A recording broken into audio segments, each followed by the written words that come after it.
What's up, you guys? Ben German here with another video. Today's going to be all about war attacks, and as you can see, we're losing 12 to 13, which isn't that big of a deal considering we just started war.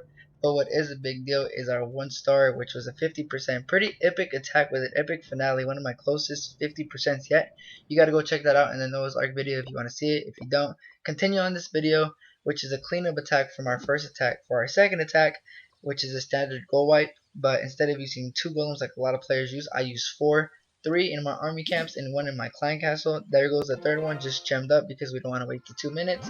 And here goes our fourth one, which is a max one, which is always good and pretty beast in my opinion because they take a lot of damage. And what's going to be not that standard and not that regular in our attack is our spell composition, which is going to consist of 4 earthquakes instead of 3 that you're seeing right now, which is pretty accidental because we didn't mean to put 3 because 3 doesn't take down the walls that we're trying to take down. And 2 poisons don't do much, so we're going to take off one of those poisons, add the earthquake spell, and as you can see, if I didn't wait 2 minutes for that giant right there, that golem right there, we're not gonna wait for this earthquake spell, so we're gonna gem it up, and we're gonna see our opponent, which is number 17, 3-4 places below us. Pretty much a little high for our cleanup attack because you usually attack someone like 7 to 10 spaces down, but we felt pretty bold, we felt pretty confident. So we see all check marks. We're gonna attack from this cannon and this archer, and in the middle, as you can see, if you can't see where the earthquake spells are gonna be dropped, you're gonna see right now. So what we're gonna do first is drop our golems left and right where we said we were gonna drop them, back them up with some wizards, and then drop our wall breakers once we get the mortar's attention, which isn't any mortar attention. The wall breakers on the left seem to separate for some reason, so they both hit a different wall, and the ones on the right did a good job of opening that enclosure. We dropped 3 earthquake spells thinking there were lightning strikes on the air defense back in our Town Hall 8 days when we attacked the dragons. I'm going to be doing a tutorial on that, be watching out for that, probably come out after this video.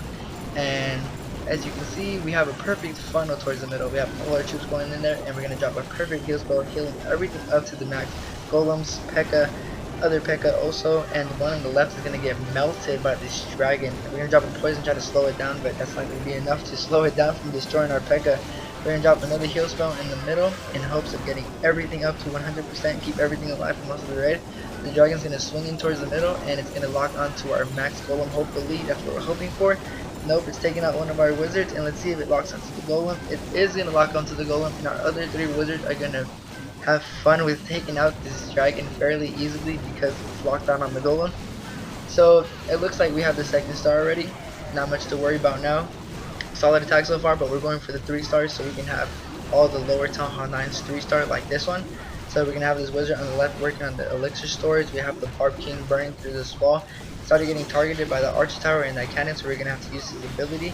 Archer Queen doing a pretty good job of staying behind one of my golems. The wizard's also staying behind the golem, but taking some damage from that wizard tower, and it's gonna go down. So this Archer Queen is gonna be going through this wall and trying to stay behind this golem.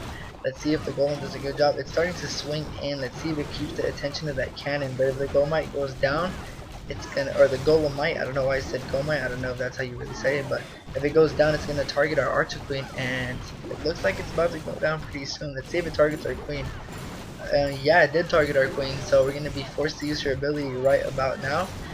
And that's going to be enough for our Archer Queen to burn through the storage and get to that cannon pretty easily. And this P.E.K.K.A over here is doing a good job cleaning up the top. The Barb King swung around to the left, helping out the archer that I left over there.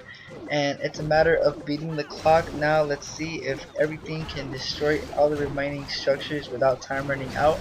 The minion actually did a great job of getting that Dark Elixir storage down to half health, so the Queen would only have to get like 3-4 shots on the Dark Elixir storage to get rid of it. That's pretty much the only difficulty we would have had with 30 seconds remaining, but we have high damage units like the Barb King, the Archer Queen, and the P.E.K.K.A, so that wouldn't really have been an issue anyways. But good job to the minion for clearing out half of that storage, and it looks like time is not going to be a factor because we've had plenty of it. 10 whole seconds, 13 seconds to be specific, and yes indeed we are going to wrap up this raid with a 3-star 100% complete annihilation victory. 2 more war stars from our profile, which is going to be looking real nice from our profile. So now we're going to see if it's okay with Danny for us to see his war attack, which is a Hocus Pocus attack. For those of you who don't know what that is, you're about to find out. So he gave us the okay to check out his attack. So before we check out his attack, shout out to him for letting us see his incredible Hocus Pocus attack, which is it's amazing. Like you got to see it to see how this goes down. So before we show his replay, we're gonna check out his profile real quick. As you can see, he has pretty decent profile, way higher heroes than me, 20 and 20 each. That's probably why this attack was so successful for him. His base is obviously way better than mine too. Level 10 walls on the inside for 2 layers. Right there working on the outer layer, not the outer layer, but the one right inside of the outer layer. And look at that, he just showed me up right now. So before we get myself too embarrassed, we're gonna check out. Oh, it looks like my brother's attacking. Shout out to him for being okay at the game. So it's my little brother, we mess with him. We're gonna go ahead and check out Danny's attack before we get too bored by my stupid commentary. So what Danny's gonna do here is drop his golem, and he does a really smart thing. And he said he watched a video on it, so that's probably why he did this. He dropped the golem and he made sure to drop only 3 witches, 4 witches, to make sure there wasn't bombs and let the skeletons trigger those bombs. So after he was given green light that there is no giant bombs there, he dropped all of his witches, all 15 of his witches. That is an insane amount of witches to take into a battle, with only 2 golems to protect the witches the whole raid. So Danny's gonna drop a rage spell to get all these witches going. That's why he chose a rage spell over a heal spell. I could see, because the rage really gets all the witches producing skeletons at an insane speed. So this dragon's not even gonna do anything to the witches, just gonna focus on all of the skeletons. And he does a smart thing by dropping the poison on the skeleton traps that came out. Wizard towers can't even focus on the left. Obviously they can't focus on the skeleton or the witches because they're going for golems, and both golems swung to the left. And since all the witches are at the bottom mostly and in the middle, the queen's gonna do her job at the top with that golem tanking for her. But these witches are gonna tank for themselves with the skeletons. The skeletons are tank units, even though they're not high hit points.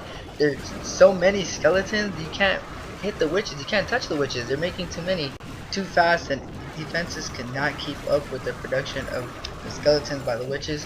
And since this is an open base design, the witches do really well here. This exit jump spell that he used at the end is going to get the units from the middle of the space to the outside without a problem.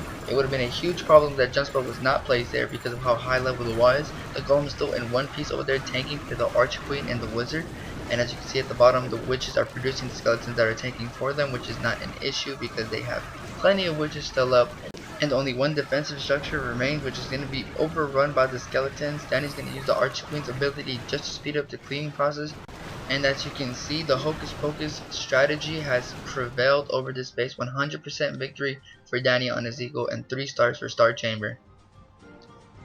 So as you can see, a more updated version of how war is really going at the moment. 19 to 13, we're up by 4 stars. That was my first time seeing this strategy in war. Tell me if this was your first time seeing this strategy in general. Don't forget to like, comment, and subscribe for daily Clash of Clans videos and to support the channel. And with that being said, everybody have a great day, and don't forget to come back tomorrow and keep clashing with Ben.